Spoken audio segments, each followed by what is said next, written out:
So, what's a circular economy? It's a term I'm sure many of you have heard and probably understand quite well. And so today I really wanted to talk more specifically about the industrial sector and why it is so important to implement a circular economy in the way that we produce materials and produce products.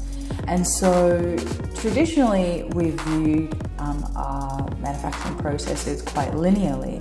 It is about taking from the environment, creating something and then disposing of it. And so the idea behind a circular economy is to profoundly shift the way we view this linear model to developing a model that is circular, that creates value and essentially safeguards us from the impact on the environment and the availability of resources into the future. So, what is a circular economy? In a circular economy, we design, manufacture, sell, use, and collect items to re-enter into a new life cycle, because that way we minimize the waste output from a system and actually reduce even the requirement for raw materials to be extracted from the environment.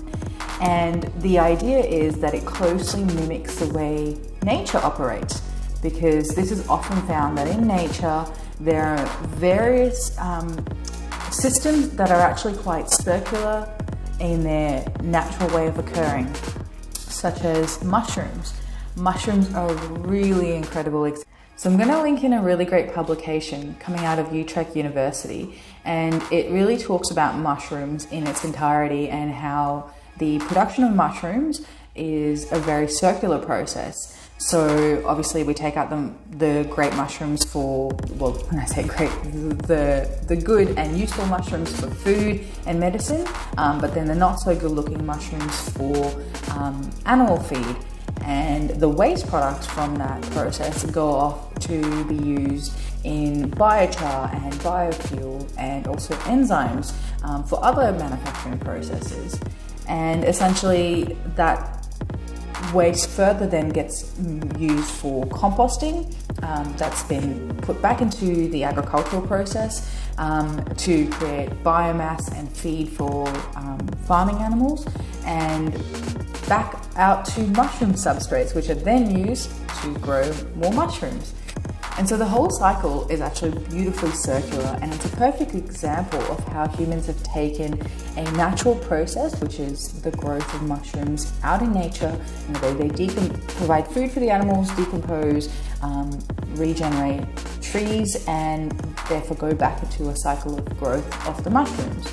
And so we've taken those learnings and integrated it into a actually quite lucrative commercial process that provides food, medicine, enzymes for other industrial processes, biofuel, compost for agricultural processes, and also feed for animals. And it's wonderful because it actually then goes back into the process of industrial production of mushrooms. So I want to share this publication with you that has this information, and I'm going to link it down below. And so the mushroom example is a perfect inspiration of how we can apply these circular concepts to other industrial systems and look at ways to design the systems to last, reduce the impact on the environment by taking less raw materials, and streamlining the operations to reduce waste and create a closed loop operation. Essentially, management of our resources and eliminating the waste and maximizing the circulation of products and materials is how we can apply this thinking to our industrial operations. And so the reason why governments view this as a really great way to push their nations forward is that they realize that obviously they can reduce the impact on the environment, but what they do is also create citizen well-being and more jobs for the economy boosting.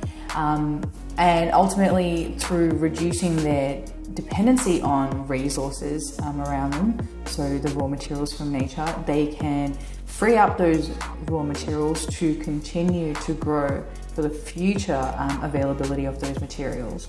So it is actually a very interesting solution to issues around sustainability and issues around impacts on the climate change that we are witnessing. And so circular economy is ultimately a tool to help us drive forward a more sustainable operation of our economy and help us position or help us reduce the potential impacts of climate change in the future.